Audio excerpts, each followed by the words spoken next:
Nay ngày 18 tháng 9 năm 2025, âm lịch là 27 tháng 7. Nãy cũng đem cái quân cho cô qua cắt này. 1-2 bữa đi công chuyện ở xa nè. Hồi nãy thì ra ngoài công ty Dona thay được cái ruột xe.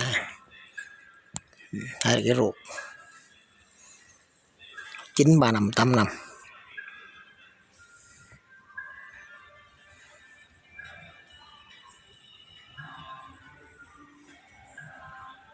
Thời gian cũng cho quà khá nhanh.